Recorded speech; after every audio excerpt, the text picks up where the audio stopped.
Okay, Trixie always remembers the recording. Welcome, everybody. It's a Lyn and Lori webinar. Today is November 11th, 2025, and today is Veterans Day. So, Lyn, we want to honor you for being a veteran and for uh, Oh, your thank you. your sacrifice and your dedication and all the time that you spent serving our country. And shout out to my two boys, one who spent 4 years in the Coast Guard and one who just recently retired after 20 years in the Oh, Coast Guard. really? Yeah, so and I haven't sent them a message yet today. I need to do that. Send, put something on Facebook or do something, do some form of recognition. So, oh my goodness, let's see if we've got some questions starting. Oh, Martin says it's a balmy 11 degrees centigrade here. 11 degrees. What is that? And what's the conversion?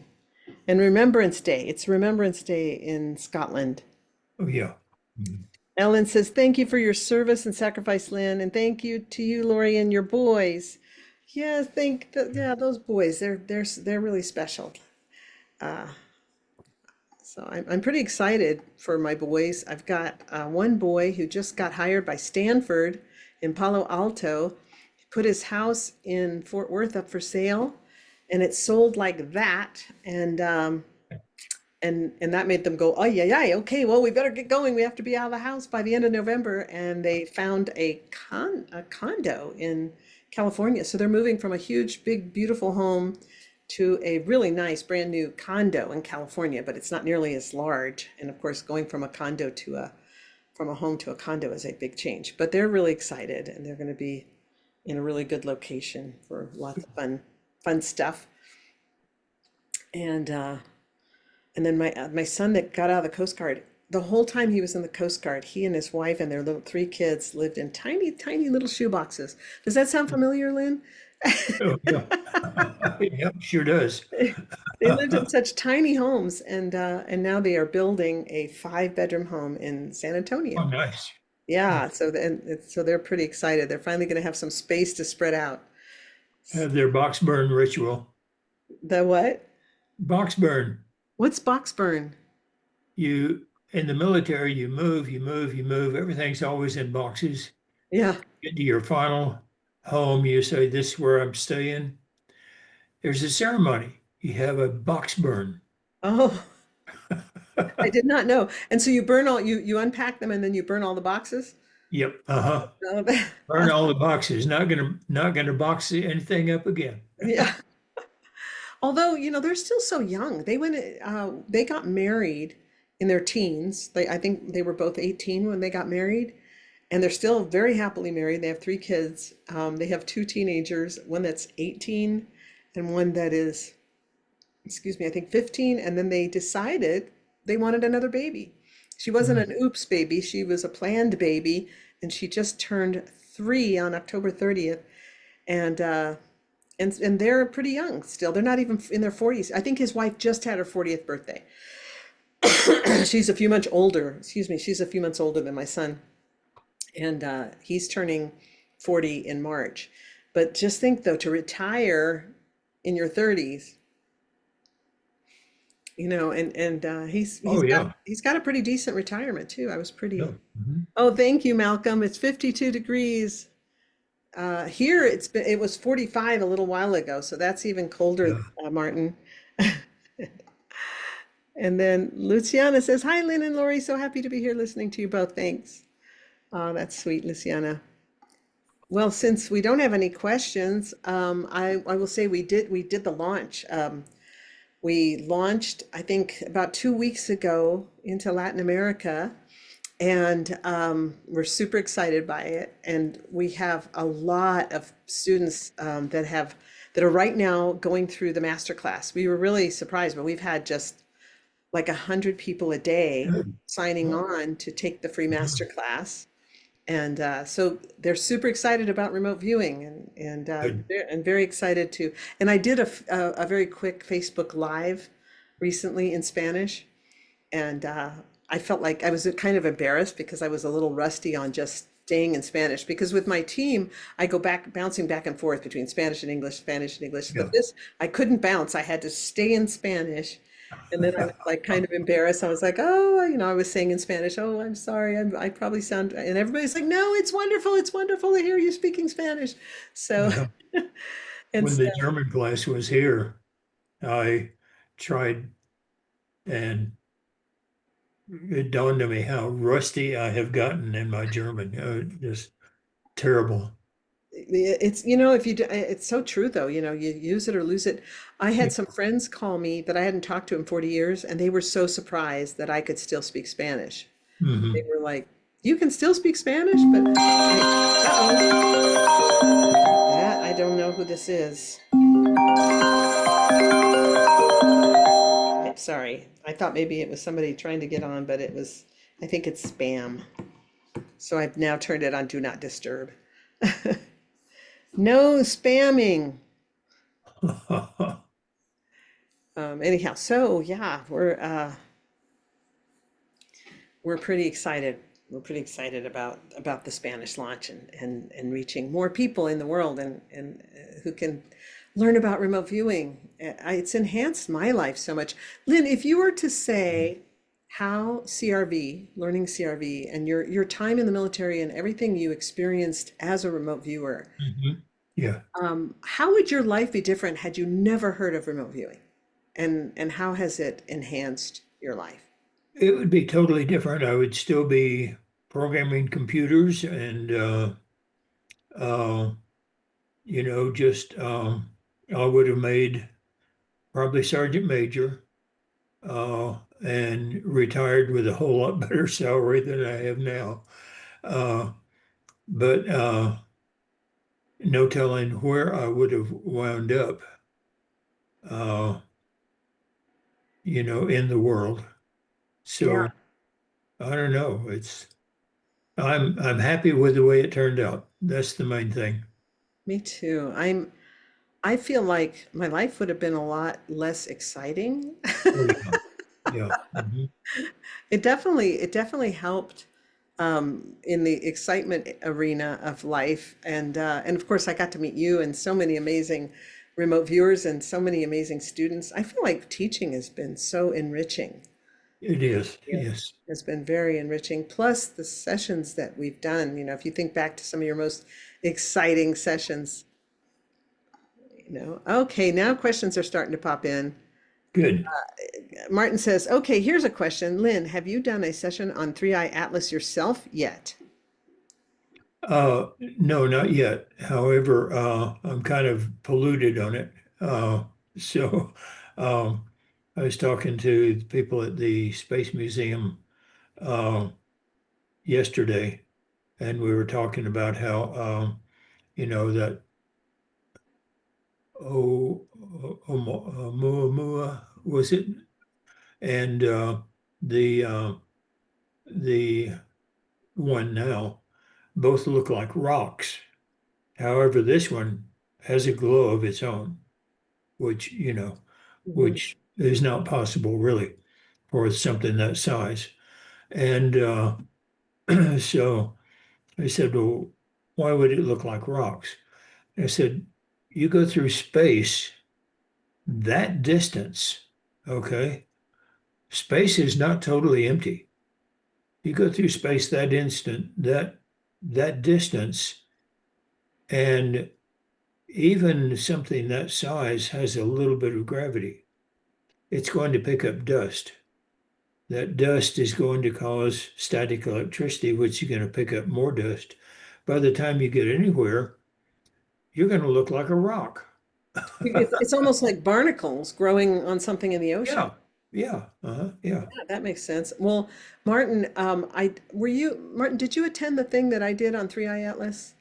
Were you there? No, I didn't. No, last week. Was it last week, Trixie? Trixie has to help me. I think it was last week, Tuesday. I did a flash focus class on 3i Atlas. And so Mhm. everybody did a session on 3i Atlas, everybody that attended. And then they've all been sending their stuff in, and Trixie's compiling it. She's been compiling it, and we're going to put out a report on what all the viewers got. And of course, we had Yeah, quite a spectrum of viewers attending. How many people did we have attend that, Trixie? I think we had like 80 people, something like that. Yeah, around that. Was that, do you remember how many it was? I Uh, didn't. 60 to 80.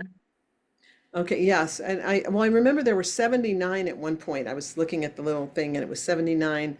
And then, so it kind of varies throughout and it took us, we spent 2 hours on it. And, um, and then we got a lot of fascinating stuff that people got. And of course I let everybody know about the importance of a track record, for dependability and all that, Lynn. But people got some interesting things, and we're going to compile those into a report and put those out on social media so people can just see what the students got. Some of them are students, some were people that were not students, but they just took a stab at it anyway, and it was kind of fun. So that was fun. What's the next question from Ellen? Lynn, can you please share more about ways to protect yourself from being remote viewed, especially reaching your mental space? I believe, Lynn, that you wrote about how easy it is to view people who just protect themselves with white light. Thank you. One of the things about the controlled remote viewing that Lori teaches and I teach and all that, that was developed for the military is that Ingo had devised ways to get past protection. Now, if you want to protect yourself from being remote viewed, that's easy. Use the white light, use the imaginary mirrors around you, use whatever. Um, but the controlled remote viewing, uh, bad news, folks. There's no way to protect from it.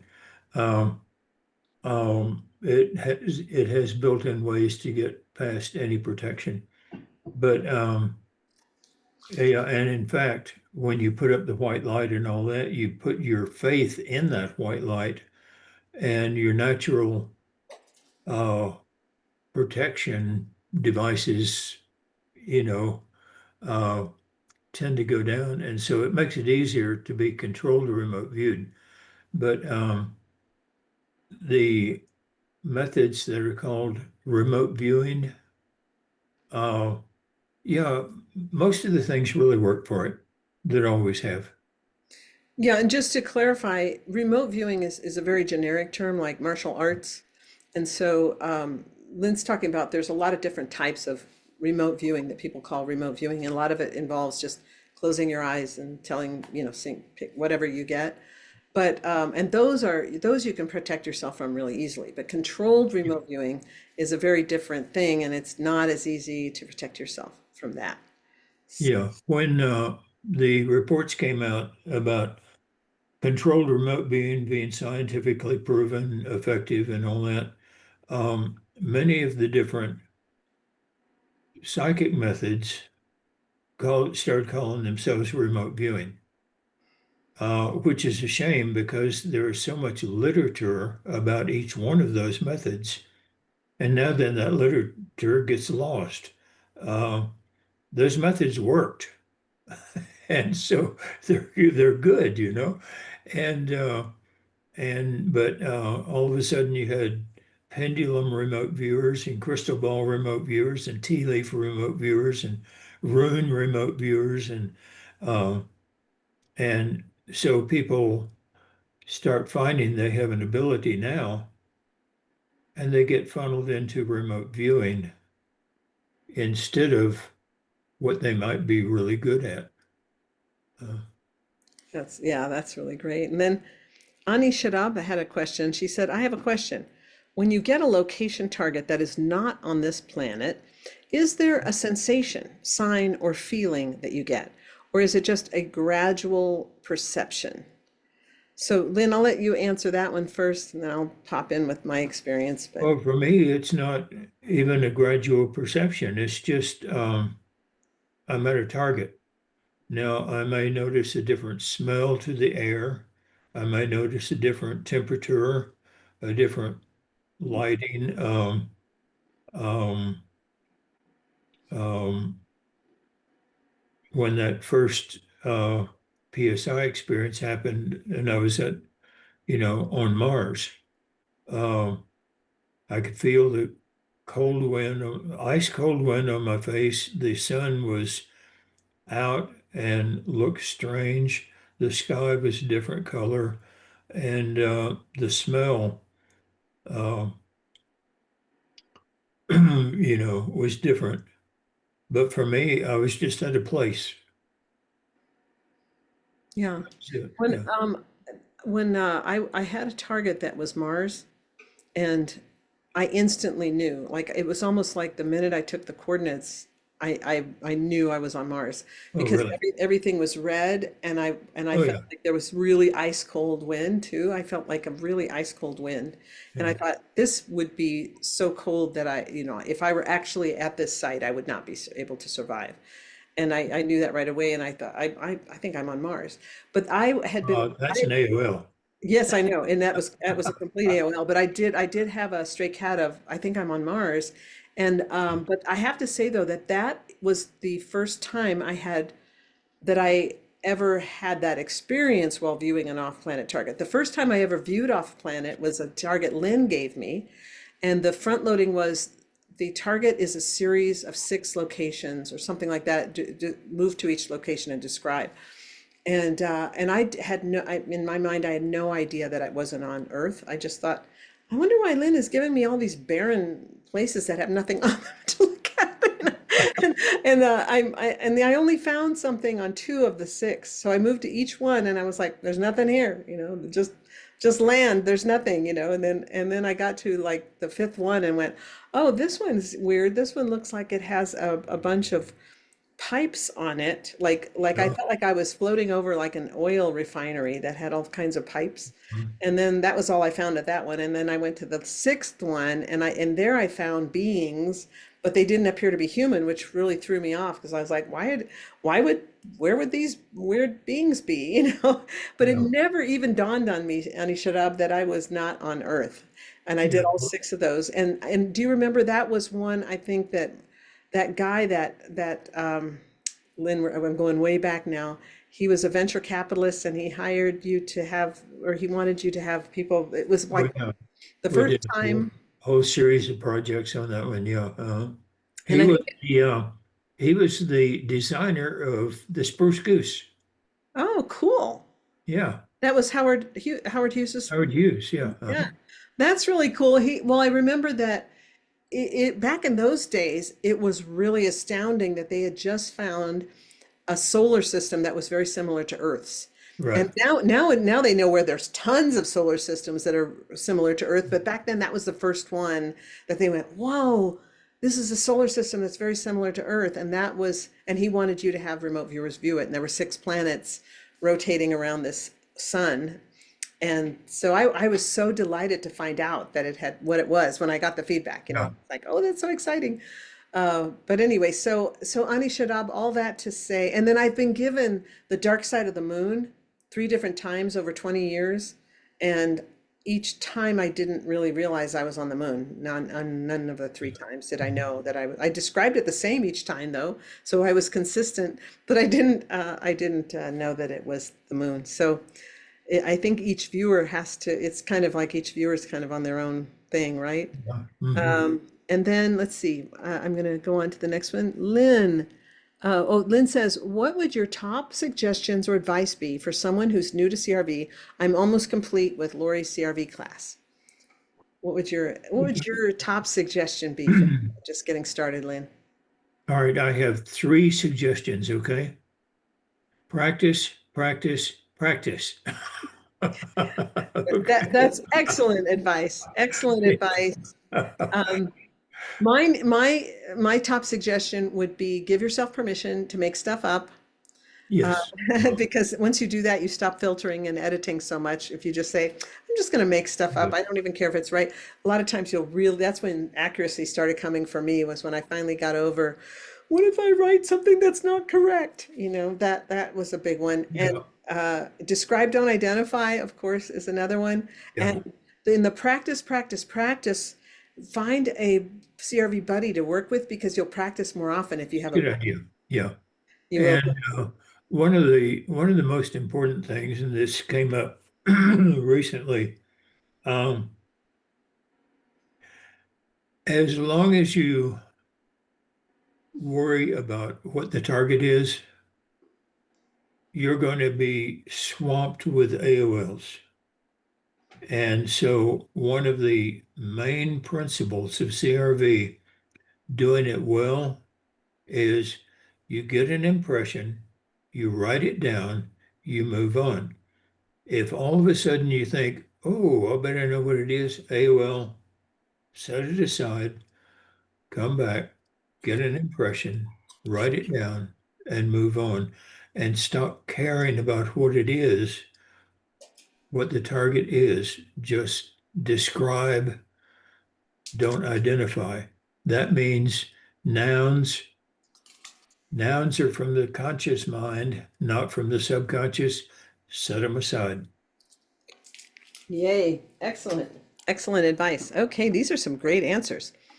Then Ellen asked, is there a point where either or both of you would consider sharing what you shared about Three Eye Atlas? Sounds like this may pertain more to Lori, who just led an event. Yes, Yeah. yes, I'm going to, I will. The thing is though, Ellen, when I was doing the Three Eye Atlas thing, I was jotting a few things down that were coming to be, and I was in structure, I was in a CRV session, but I got interrupted every 30 seconds, with people who were asking for help. And so it really, I mean, you can't remote view like that when you're getting interrupted every 30 seconds. So I would take anything that I got with a huge, massive grain of salt. But yeah, so I don't think mine were, and it was also ended up being very little information because I got interrupted so much. I didn't get very much as far as quantity goes. But I'll definitely include mine. I'll have to send it to Trixie so she can include it. I almost don't want to put mine in there though because it was such a short session. Okay, then we got let's see. Lynn says, given your experience with training thousands of viewers, what's the single biggest mistake you find people make when trying to learn CRV? That's a good question. One is trying to mix something else with it that they've already learned and trying to change it to their own stuff. I hate to always be a downer, but somebody will come and they'll say, oh, I thought of something new. And they'll tell me, and I'll say either, yeah, we already figured that out and it works, so go with it. Or we already tried that and it didn't work, and here's why. And they always feel like I've just put them down, and I haven't. We tried it, it didn't work, and I can tell them why. And so just learn the method, okay? And as you learn the method, you will start doing the method in your own way, okay? As rigorous as CRV is, it winds up being individualized with everyone. But if you come up with a new idea, let people know, okay? And if they've tried it and it didn't work, take that. But if it works for you, then hey, you know. Um, but I know that one of the things that we do so far, I've had thousands of uh, students tell me ideas they've had, and if we haven't tried it and found out whether it works or not yet, we will try it 50 to 100 times with different people, see if it works, database it, and if it works, then I would always take it to Ingo and see if he would approve it. Uh, but many things will work 20 times and then quit working. Okay. And so uh, be creative, practice, but keep data. I'm a database freak on this. The database, if you put in the truth to the database, it's going to tell you the truth. And sometimes it's hard to face the truth when your best idea you ever had in the world proves that it doesn't work. Yeah, that's true. And Lynn, also, I find that students often come into CRB expecting that the picture they have in their head is what they're going Oh, to describe. I mean, is what the target will be. And so they yeah. expect that when they see the feedback, whatever it is they're viewing, they expect it to match this picture they had in their head. And it Mhm. never does. It never does. And so then they're disappointed. They're like, I thought remote viewing was I'm going to immediately see the target in my head. And they Yeah, expect the visual of the target. And it doesn't so work. Yeah. yeah, and so then they get very discouraged or disappointed. Yeah. And and I find and then they also I find that a lot of students expect to be able to name the target. And so Mhm. when we say describe, don't identify, they keep wanting to still use nouns. Yeah, So that and they really cling to the nouns, and then they're frustrated that the nouns aren't correct. They're like, yeah. how come my nouns aren't correct? So they get a little bit frustrated with that, which kind of leads into your next question, which was, do you believe that practice? Uh, there was Yes. an example here. At the IRBA conference this time, one of the speakers has been doing several years of studying and analyzing the efficacy of remote viewing. And he produced an hour's worth of charts and diagrams and everything else on the board, and so then he was showing, the efficacy is around 60% or something like that. And when I got up and gave my talk about AOLs, I mentioned, that the nouns in remote viewing come from your conscious mind, which is not psychic. So when you score remote viewing, even your summary and all that, blank out the nouns. Score all the descriptors and then look at your target. Because if you look at the nouns, the target's never going to be what you thought it was. Blank out the nouns, look at the descriptors and see if you described the target. He came up after my talk and he said, oh, and this is amazing, He's been scoring all those downs all these years. And so I can just see him applying for new grants. Ah, that's so funny. Well, also, Lynn, her next question kind of segues nicely because she said, "Do you believe that practicing control room of viewing can strengthen a person's natural intuition or psychic abilities over time?" Oh, I sure. definitely think so. Oh, And yeah, Pam Coronado said, learning CRV, and she had already had two TV shows by the time she got into studying remote viewing, that's right. controlled remote viewing, and she said that it increased her psychic ability by 400%. Yeah. That's what she said. So, She came to my class there in not Las Cruces, Las Vegas, and she was just she was blown away by the whole thing. She said she'd never seen anything like that before. and she really dove in because she took all my classes twice each, the basic, Yeah, intermediate, advanced, and then she had already taken your basic. She took it from Paul Smith as well. So yeah, she really took from a lot of teachers. And yeah. when she said it really definitely helped her psychic Mm. ability. And then Danilo asked, I tried a session on Bugosphere, polluted session, but I had to stop because I couldn't complete phase one. I keep getting fake, fake, fake. Even the body moved bumpily. Has this ever happened to you? What is Bugosphere? Boogosphere. I'm not sure. Danilo? I'm not sure. Don't know what Bugosphere is. Martin, you said your answers were quite similar to the others.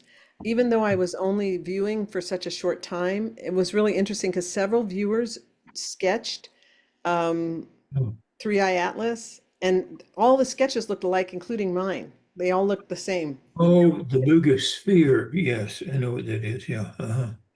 Boogosphere. Oh, Boogosphere. Sphere, yeah. A metallic orb. Oh, okay, that's sphere.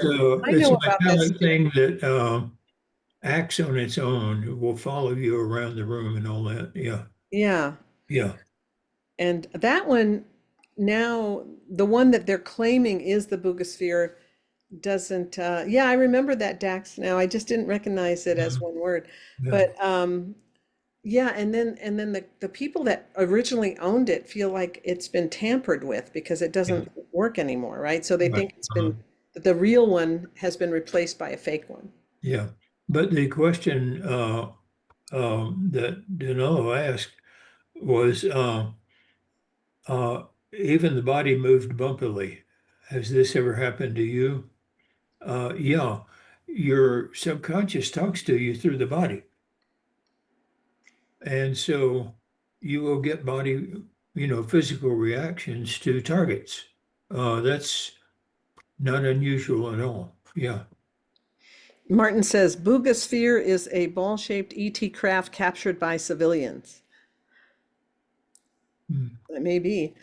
An anonymous attendee says, is it considered bad practice to describe features or adjectives from symbolic AOLs in addition to raw descriptor perceptions that come through?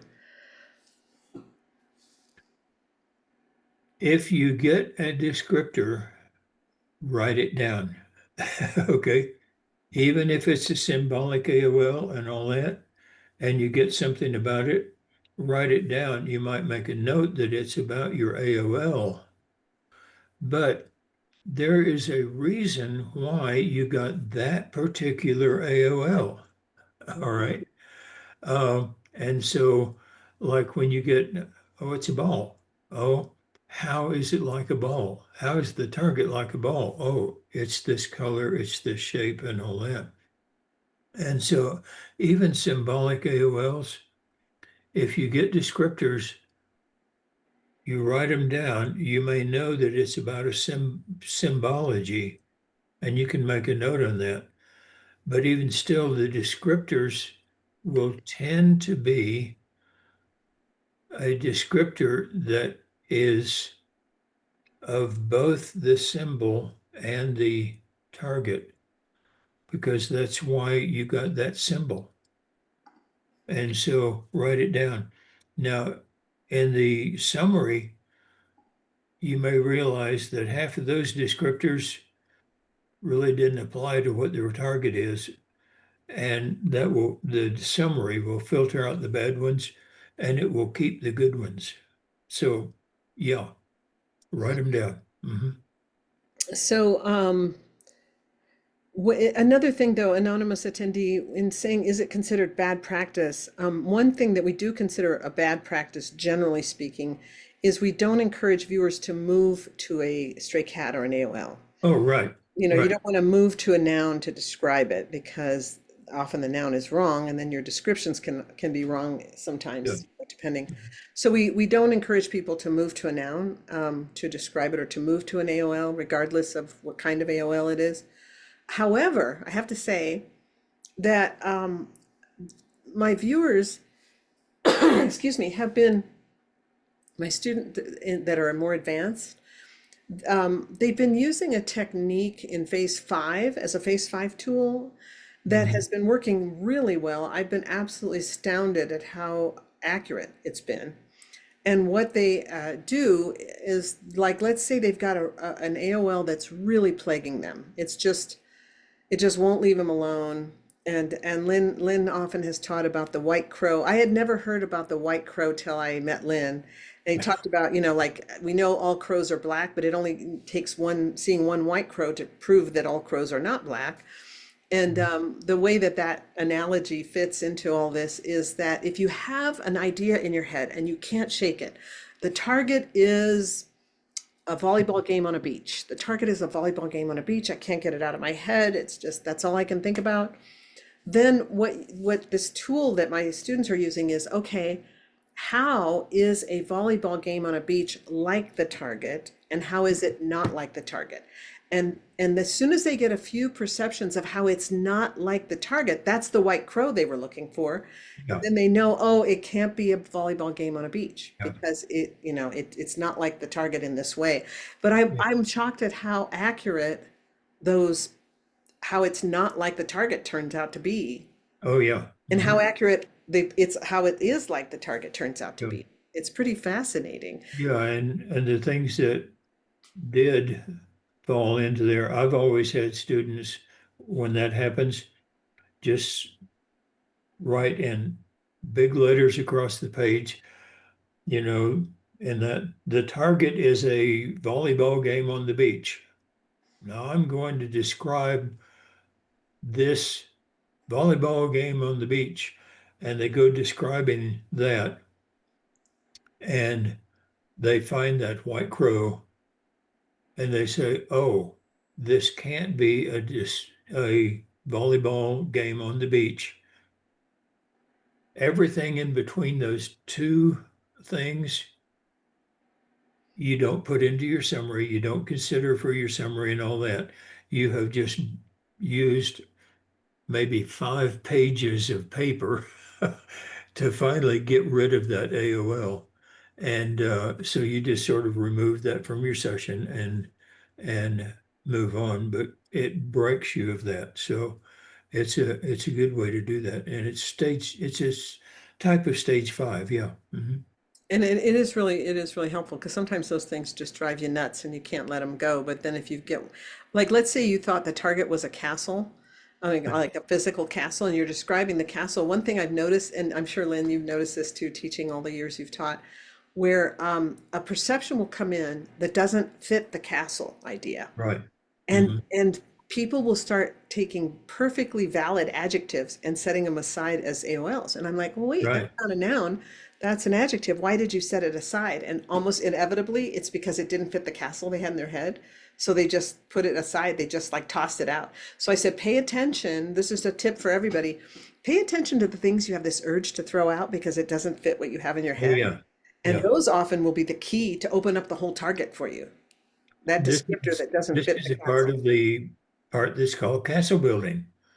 You Yeah. know, you you're building a castle and you find a rock that fits, you keep it. You find a rock that doesn't fit, you throw it away. Yeah, No. Uh, exactly. And then anonymous attendee said, related to the last question, is it helpful to build a symbolic library through repetition or practice, similar to what mediums often do? I don't. mm, I don't teach that and I don't do it myself. I So I don't can't. either. I wouldn't. I don't think. No, one thing we have found though, and Lynn and I both have found this, because Lynn mentioned it in another Q&A before, where there's certain viewers that will have a certain phrase or word that pops up repeatedly in every single session. And then if they take all the sessions in which that phrase or that word popped up, and they look at them all, they find a common denominator that's kind of a message from the subconscious. Like if you get a word like like I'm just going to make something up, like whizzy.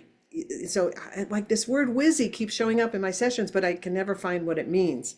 And then you line up all the sessions that have the word whizzy in them, and you discovered that every time you got the word whizzy, you were starting to go off target, and that was your subconscious's way of saying, "Oh, you're getting off target." Yeah. So certain words can sometimes have a meaning that your subconscious mind, or and for mediums, for example, most of you are probably familiar with the medium John Edwards, and he would suddenly get like, oh, they're showing me a rose, and that means I love you. That was his symbolism for I love you. So I think, whether it's a vision or a word that you get regularly, if you do some post-session analysis and you find the common denominator, oftentimes that's the indicator and Yeah. it'll have a message for you. Yeah.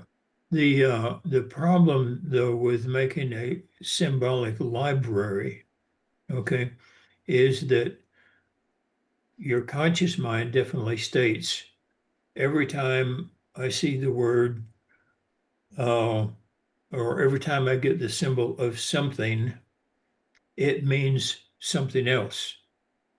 That's your logical mind taking over. that symbol can often stand for many things. Um, a good example is the Gestalt, water. Okay. Water can stand for anything liquid, and it can even stand for the liquidity of motion. One of the favorite ones that I give that people get water on, no water, but it's this hill with a flock of sheep flowing over the hill as they go down. And Mm, it looks like water pouring over a hill, and they get water because now that Gestalt water describes the fluidity of the motion. And so if you make a library and you say, this always stands for this, then your symbol becomes an AOL. hmm. That's very good.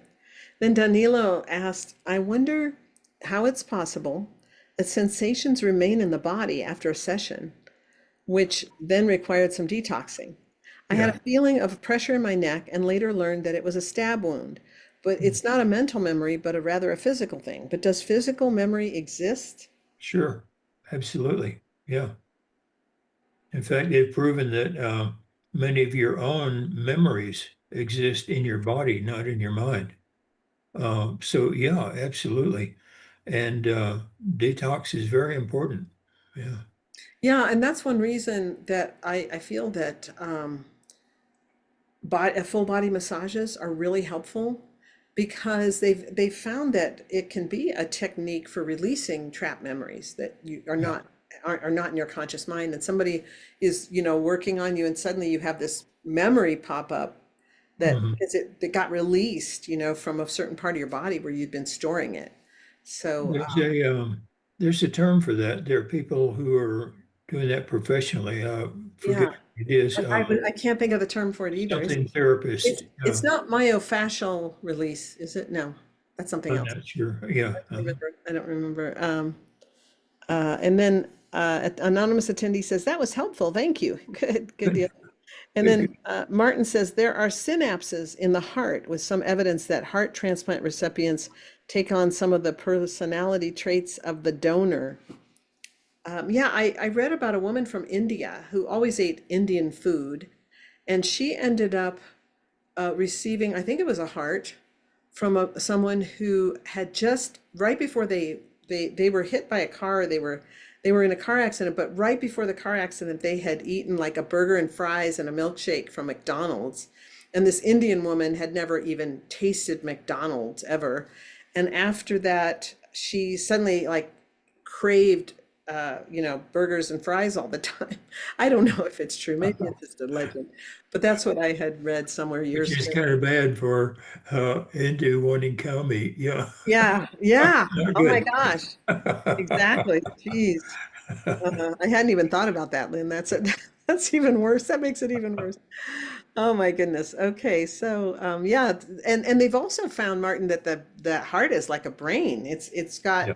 It's got neurons in it like a brain does, and so it's kind of the second brain of your body. And Lynn, do you remember you told me a long time ago of a story about during one of the experiments they were doing with you guys, where they were always using you guys like guinea pigs, with the electrodes on the head, and they would Oh show yeah. somebody on one end of the building up something, and then the other person would react, and that they reacted in their hearts before they reacted in their minds. Do you remember that? Yeah, we went out to Los Alamos for some testing, and they put us into a magneto-electroencephalograph. There are only five in the world, or were at the time, and an EEG measures your whole brain wave pattern. The magneto-electroencephalograph will go down to a single cell, and Wow.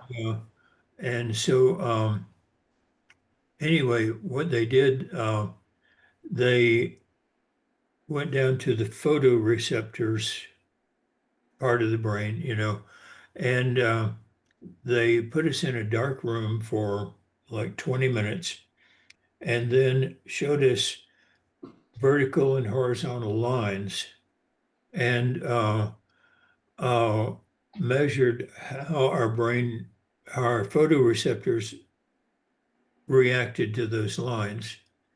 And then the next day, they put us back into that dark room, one at a time, by the way, back into that dark room. And they said, okay, their assistant's name was Neville. And they said, Neville is down at the other end of the building in the basement, and we're going to show him the lines. And you sit there in the darkness, you won't see anything, but we're going to start focusing on those same photoreceptors. And for most of the viewers, 30 to 50% of the time, their photoreceptors would react to what Neville was seeing. Mine, it was 83% of the time, and for the Linda we had in the unit, not my wife, Linda's, I think it was 93% of the time, her thing reacted. The thing that I found out from that was when they were showing him vertical lines, I would see a stand of birch trees or a picket fence or columns on a house or something. When they were showing him horizontal lines, I would see railroad tracks or streets or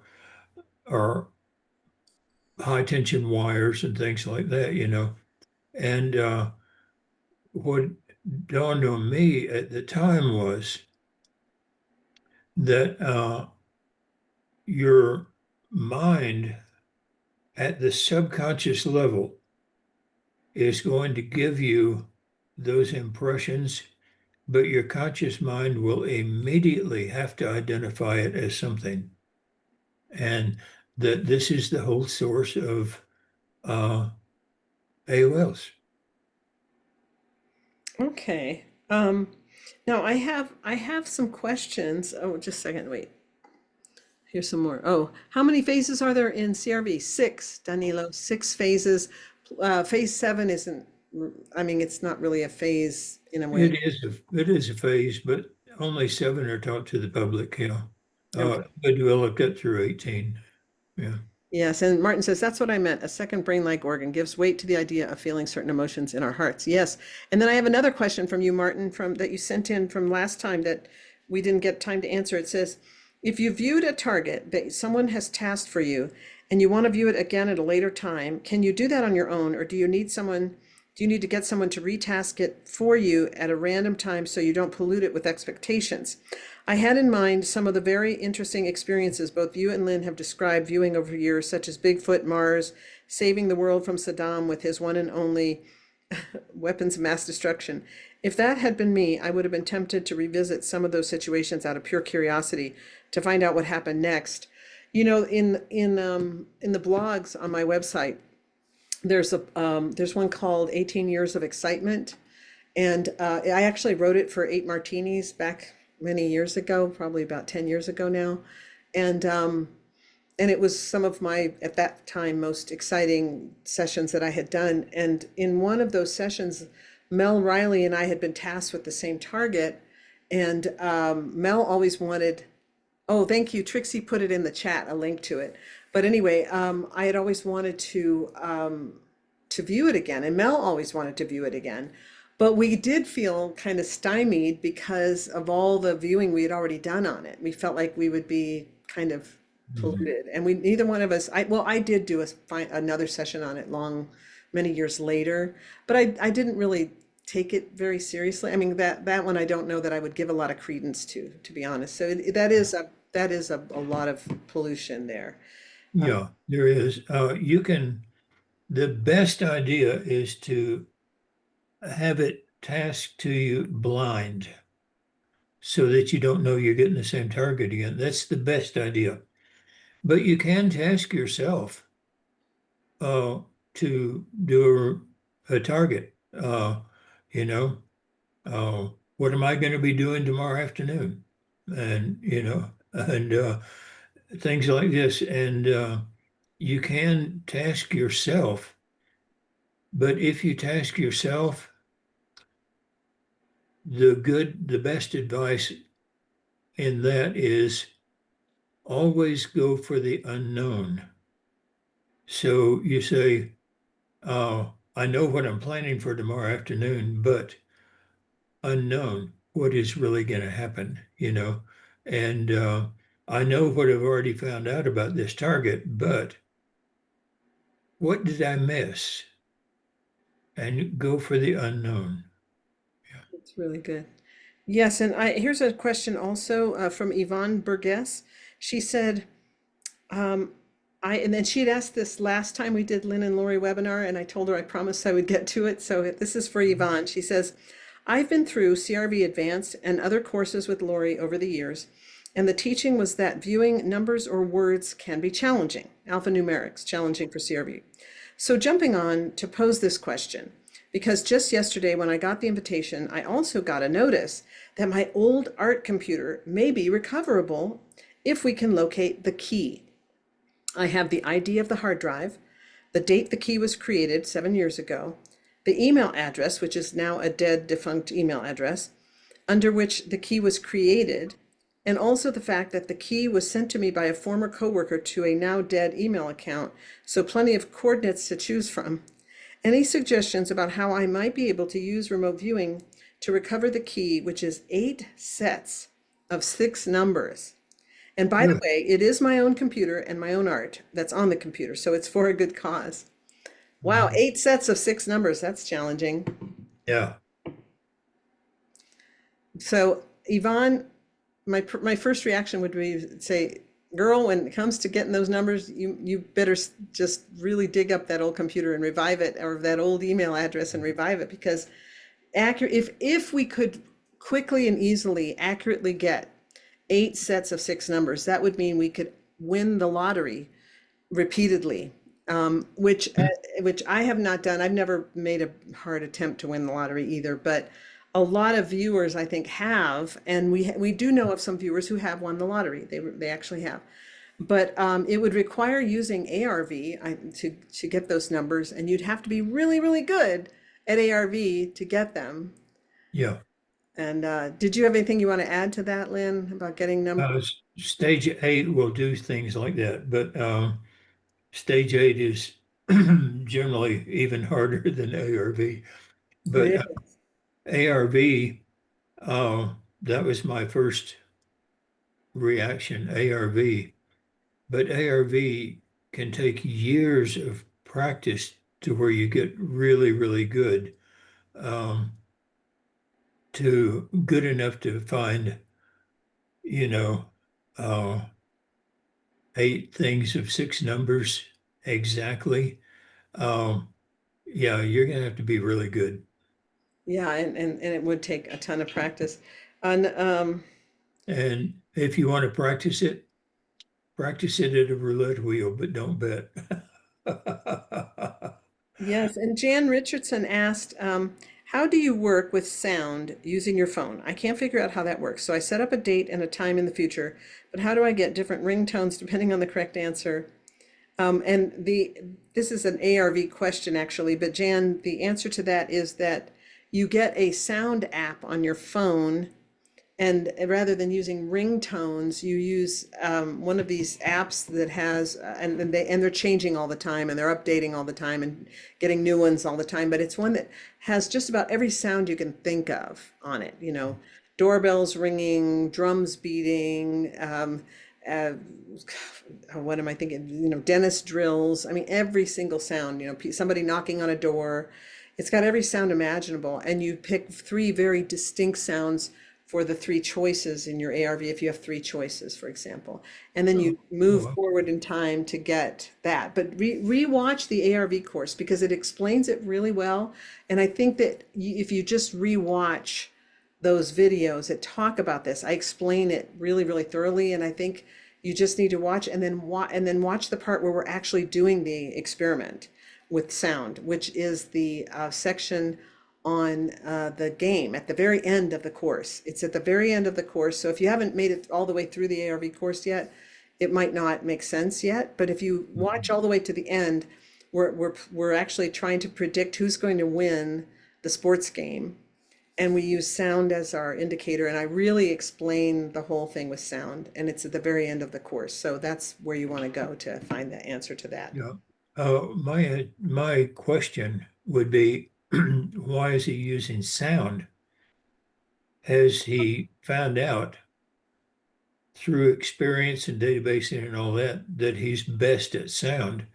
If he's best at something else, try something else. That's true too. I think this is still a relatively new ARV student who may not know yet what they're Yeah. really best at. And then the question continues, how do I work with touch? Is that just a tug your ear or pinch your wrist to send it back example? Yeah, I guess touch, if you were going to use touch in an ARV context, yes, it would be something like that. Yeah. And in the course, I don't believe I get into touch very deeply because it's not one that most people use a lot. But you can use it where you can really use touch is if you develop some signals to yourself, like this means yes, and this means no, and this means do something else or none of the above. And you really practice those regularly, then anytime you wanted an answer from your future self, like, should I do XYZ? And you want a yes or no or none of the above response, you kind of feel which part of your body is responding, and then you go, oh yeah, I've got this itch Yeah. right here. I think that means yes. Yeah. And then you go based on that. So these are really short answers to questions that really require Yeah. longer answers, but Another possibility is, you know how you're doing an ideogram, okay? And it's a straight line, but sometimes it feels rough, sometimes it feels smooth, sometimes it feels slicky or whatever. Uh, you can just use like your desk and say, um, if it feels rough, the answer is yes, no, feels smooth, and um, wet feels like, if it feels wet, that means you're asking the wrong question or something like that. And then just run your hand over the desk. Did it feel wet, smooth, cold, hot, whatever? And uh, you can do that. Um, but that's once you get really, really sensitive to the touch and start treating everything like an ideogram. yes. And here's a question from Gerardo. He says, I was in P1 feeling an ideogram, and it felt like part of the ideogram made my finger itch. What could be the reason for that? That's a cute question. I don't think anybody's ever asked me that question before. It may, I think the answer to that would be found out by looking at the feedback of that target. Yeah, because something like that, if it's never happened before, your guess is as good as ours as to what that Yeah. means. You can only know in the light of the feedback whether there's a reason your finger itch. Like, what if the picture in the feedback was somebody getting nibbled on by a kitten or something on their finger? Yeah. Then you go, oh, that's why my finger was itching. But you won't know unless it happens again, and you look at feedbacks over various times. Like, every time I touch the biological ideogram, it makes my finger itch. Then you would have a pattern, and you might be able to determine what it means based on that pattern. And then this person continues, it's a he, Gerardo. He says, in a different session, I feel really thirsty, like I have to take a lot of water to feel okay. There's something about the target or the CRV process that made me feel that way. Mhm. Again, Gerardo, only you'll be able to determine what that means. If it happens in a bunch of sessions, look at all those sessions and see what is the common denominator. Because you sound like a person whose body really reacts strongly to targets, and Mhm. maybe even to ideograms. So you'll have to do post-session analysis and look at your feedback to see what these things mean. Yeah, and remember, it's one of the things that these things mean, okay?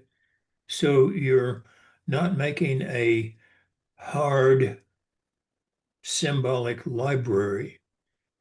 But you're saying, oh, whenever I get this, you're making a mental library that says, whenever I get this, it has something to do with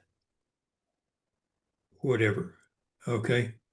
And so you're not making a hard and fast conscious mind X equals Y at all times, you know. Yeah. So, but it will guide you in what it means. Yeah. You can make a mental library like that. Yeah, that's really a good idea. Okay, cool. I think, um,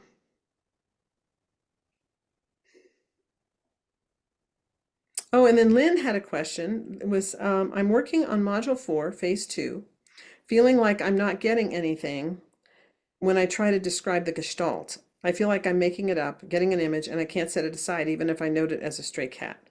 I feel like if you're not getting anything, you can move on to something else if you really get nothing. Because sometimes, for example, I used to get water when there was no water, and I'd Mhm, move to the water, I wouldn't get anything because there really wasn't any water there. So mhm. only you'll be able to determine after a number of sessions, maybe like 40, which like, oh, when I don't get anything, it means that gestalt either is very unimportant to the overall concept of the target, or it doesn't even exist at the target. Yeah. Or you'll find out that there's a reason your subconscious is resisting looking at something. Because Mhm. whatever you would turn your eyes away from in real life, you'll turn your mind away from in a CRV session. So, like if you can't stand the sight of blood, and there's blood on something, sometimes you'll move to it and you're just like, I'm not getting anything. It's a kind Yeah. of a protective mechanism to keep you Yeah. from seeing something that would maybe bother you psychologically. Mhm. Um, Yeah. And once you get to the advanced level, don't worry about this yet. You find that there's a difference between I'm not getting anything and I am getting that there's nothing there. Mm-hmm. Oh, that's excellent. Yes. There's a difference there. Yeah. And also, I think the more you become familiarized with your own remote viewing, the more you'll also get like, is it that I'm not getting anything or that I just can't look at this or I really don't Yeah. like this, Mhm. whatever. Yeah. And then she also said, I feel like my ideograms are all very similar regardless of the coordinates. And that's where the feeling component really comes in. Mhm. When you go, a lot of viewers go through a stage where all their ideograms look alike, and they find that uh, that's when it's really important to become familiarized with the feeling component, where you touch it and you go, oh, this straight line that feels rough is my ideogram for blah blah blah.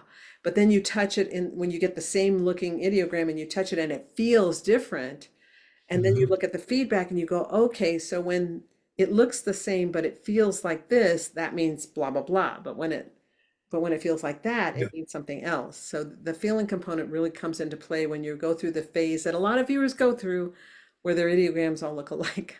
Mhm. Yeah. And one of the things you have to remember is that, uh, you know, and when you have your ideogram, you go over and you said A, shape and feel, and then you say B. Why don't you have A, shape, B, feel, C, that's my ideogram 4? It's because the shape and feel are one thing, okay? One way to explain it is to show how a word can mean something different. Same exact word, but a different feel to it. You say, no, that's one thing. You say, no, same word, different feel has a totally different meaning, Mhm, right? mhm, And ideograms are the same way. That's why you have A, uh, shape and feel. And then B, you can say that combination is my ideogram for such and such. And so you may have the same shape always, a different feel, totally different ideogram, totally different meaning. Yeah. Excellent. Well, we've run out of questions and we've reached the end of our time. So Oh, man. yeah, I know it goes by really quick. That was the Lyn and Lori webinar this month in November. Do we have one in December? Or are we skipping December? I don't remember. I don't know. I think we might need to maybe. Oh no, I have it down for the 16th of December. Well, I have it down for the 16th of September. So I think Tuesday, the 16th of December, we're having another Lyn and Lori webinar. Okay, yeah, good. At least at this point in time. We're still trying to coordinate how to visit our gazillion children for the month of December. We're going to take a road trip in the motorhome and go visit a lot of our kids. Oh, neat. December for Christmas, visit this one for during these dates and that one for these other dates. So we're still figuring it out though because of the dogs.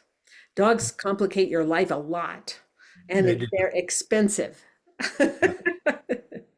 And demanding, yeah. and demanding and smelly and furry And shaggy. and shedding.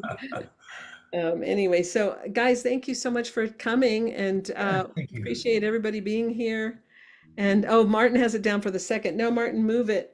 It's not the second anymore because I'm going to be. Oh, you're right, though. I have it down also for the second. I have it on both dates, but we're going to delete that because I don't think. I think that I have a son coming to visit us. The one's going to California that got the job at Stanford. They're going to be visiting us during those dates. So move it to the 16th. Oh, thank you, Ani Sharab. And then Martin, move it to the 16th. And then yes, they are. They are very good company, dogs are. Thanks, Ellen. Appreciate you. And thanks for your service, Lynn, Ashley says. Good to see you, Ashley. Thank you. Okay, Martin moved it. That's great. Okay, we'll see you guys. We will see you next month on the 16th. Lord willing and the creek Yeah. don't rise. Right, Lynn? Lord willing and the creek don't rise. That's right. Yeah. That's right. Okay. Okay, everybody. We'll see you later. We'll see you. Bye-bye.